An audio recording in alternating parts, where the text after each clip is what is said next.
AP liquor scam కేసులో SIT దర్యాప్తు కొనసాగుతోంది. 7 నిందితుల రిమాండ్ ముగిసింది. దీంతో నిందితులందరినీ నేడు కోర్టులో హాజరుపరచనున్నారు అధికారులు. లిక్కర్ కేసులో రిమాండ్ లో ఉన్నాడు రాజ్కస్ రెడ్డి అండ్ చాణక్య. అయితే రాజ్కస్ రెడ్డి బెయిల్ పిటిషన్ పై విచారణను రేపటికి వాయిదా వేసింది విజయవాడ కోర్టు. అదేవిధంగా చాణక్య బెయిల్ పిటిషన్ ను గురువారానికి వాయిదా వేసింది.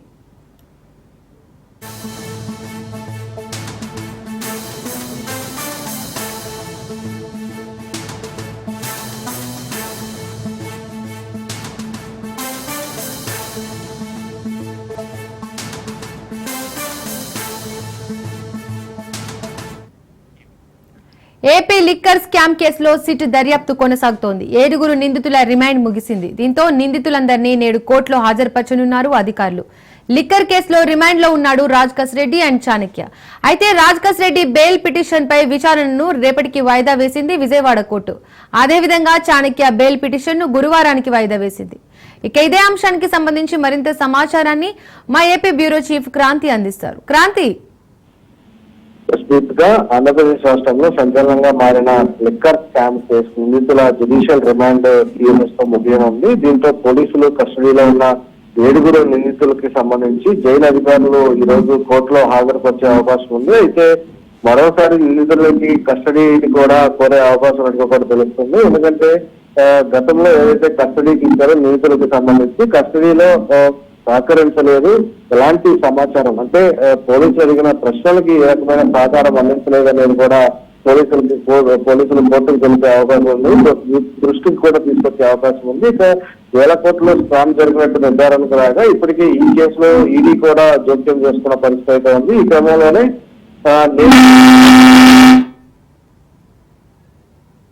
అనే ఉత్కంఠ అయితే నెలకొంది. ఇప్పటికే వీళ్ళందరూ రాజ్కస్ రెడ్డి కావచ్చు, చాణక్య వీళ్ళందరూ కూడా గోవిందప్ప బాలాజీ బెయిల్ కి సంబంధించి ఇప్పటికే హైకోర్టుని ఆశ్రయించిన పరిస్థితి అయితే ఉంది.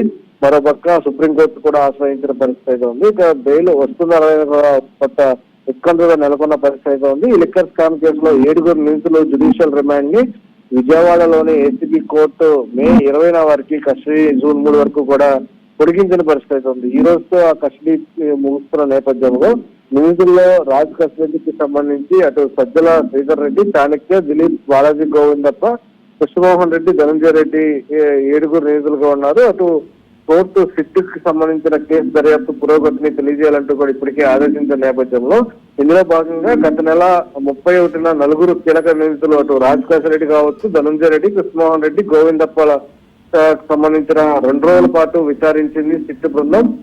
డబ్బు లావాదేవీలు కావచ్చు, ఆస్తి ఒప్పందాలు, అక్రమ లాభాలలో సంబంధం ఉన్న కుటుంబ పెట్టుబడుల పైన కూడా ప్రశ్నలు వేసినట్టు కూడా తెలుస్తుంది. అయితే గత వైసీపీ ప్రభుత్వ హయాంలో ఈ లిక్కర్ స్కామ్ చోటు చేసుకోగా కూటమి ప్రభుత్వం దీనిపైన సిట్ ఏర్పాటు చేయడం జరిగింది.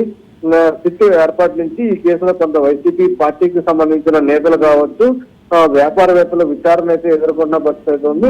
ఈ విచారణకు సంబంధించి పూర్తి స్థాయిలో ఇప్పటికే నిందితులుగా ఉన్న 7 కూడా కొంత సిట్టు విచారణకి సహకరించట్లేదు. కాబట్టి మరొకసారి రిమాండ్కి ఇవ్వాలంటూ కూడా కోరే అవకాశం ఉంది. అయితే ఈ రోజు కస్టడీ ముగిస్తున్న నేపథ్యంలో కోర్టు మరొకసారి కస్టడీకి సంబంధించి తెలుస్తుందా లేదు బెయిల్ ఇస్తున్నది కూడా మరికొద్దిసేపట్లో తెలిసే అవకాశం అయింది. క్రాంతి, సిట్ అధికారులు మళ్ళీ ఏమైనా కస్టడీ పిటిషన్ వేసే అవకాశం ఉందా? ఖచ్చితంగా ఇప్పటికే ఒకసారి కస్టడీ 2 రోజుల పాటు తీసుకున్న సిట్ అధికారులు ఈ నేపథ్యంలోనే ఆ కస్టడీ సమయంలో తమకి ఎలాంటి సహకారం అందించలేదు. ఎన్ని ప్రశ్నలు అందించినప్పటికీ కూడా ఎలాంటి సమాచారం కానీ దానికి సంబంధించి క్వశ్చన్ కి సంబంధించిన జవాబులు దాటివేసే ప్రయత్నం చేశారని కూడా కోర్టు దృష్టికి తీసుకెళ్లే అవకాశం కనబడుతుంది. కాబట్టి మరొకసారి కస్టడీని కూడా కోరే అవకాశం కనబడుతుంది. ఇప్పటికే కొంత కీలకమైన సమాచారం పోలీసులు సిట్ అధికారులు అయితే రాబట్టిన నేపథ్యంలో దీనికి సంబంధించి ముఖ్యంగా ఈ మద్యం కుంభకోణానికి సంబంధించి అసలు ఏ రకంగా ఈ లావాదేవీలు జరిగినాయి, 7 పద్ధతిలో ఏ రకంగా ఎవరు క్రియేట్ చేశారు, 7 పద్ధతిలో ఎక్కడికి ఫైనల్ గా ఇదంతా చేరింది అనే దానికి సంబంధించి ఒక పూర్తి స్థాయి దర్యాప్తు అనేది ఒక చివరి దశకి వస్తున్న నేపథ్యంలో ప్రస్తుతము ఈ రాజ్కస్ రెడ్డి అనే వ్యక్తి ప్రధాన గుర్తిస్తున్న నేపథ్యంలో రాజ్కస్ రెడ్డి ద్వారా ఎవరెవరికి ఎక్కడికి చేరినాయి, ఎక్కడెక్కడ పెట్టుబడులు పెట్టారనే అంశానికి సంబంధించి కూడా ఇప్పటికే సిట్ అధికారులు అనేక ఆధారాలు సేకరించిన నేపథ్యంలో దానికి సంబంధించి ఏ రకంగా ఇవన్నీ మళ్లించారు, నిధుల మళ్లింపు ఏ రకంగా జరిగిందనే అంశాలకు సంబంధించి కూడా కొంత సహకరించారు. ఆ ప్రశ్నలకి సంబంధించి కూడా కస్టడీలో వాళ్ళు ఎవరు సహకరించలేదు కాబట్టి మరొకసారి కస్టడీకి ఇవ్వాలని కూడా కోరే అవకాశం ఉంది. అయితే కోర్టు కస్టడీకి ఇస్తుందా లేదు ఈ కస్టడీకి సంబంధించి ఏదైతే రిమాండ్ కి సంబంధించి పొడిగిస్తుందా లేదు బెయిల్ ఇస్తున్నది కూడా మనకు వచ్చేప్పుడు తెలిసే అవకాశం అయితే ఉంది. క్రాంతి, విచారణలో ఏమైనా కీలక విషయాలు రాబట్టారా?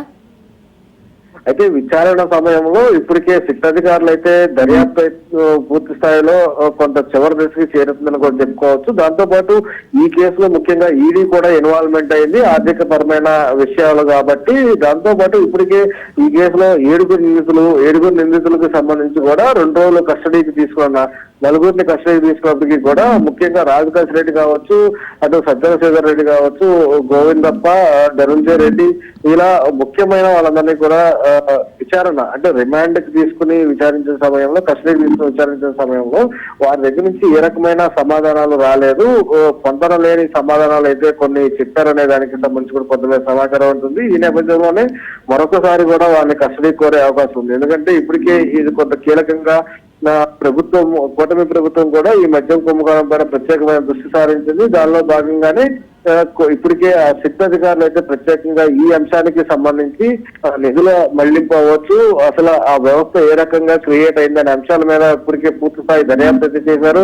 దానిలో భాగంగా నిందితులుగా భావిస్తున్న వీళ్ళకి సంబంధించి 2 రోజుల కస్టడీలో అనేక రకాలైన ప్రశ్నలు వేయడం, అయితే వారి దగ్గర నుంచి ఆ స్థాయిలో జవాబు రాకపోవడంతో ప్రస్తుతం వాటిలన్నిటి సారాంశం కూడా ఈ రోజు కోర్టు ముందు ఉంచే అవకాశం కనబడుతుంది.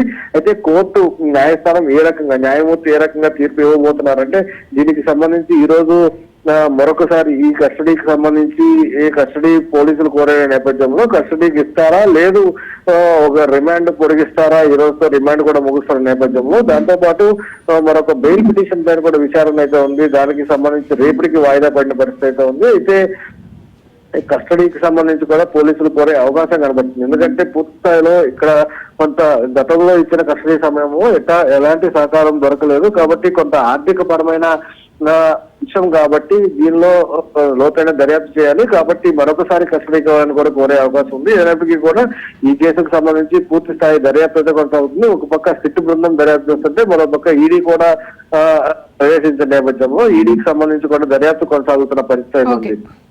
Right, thank you Kranti.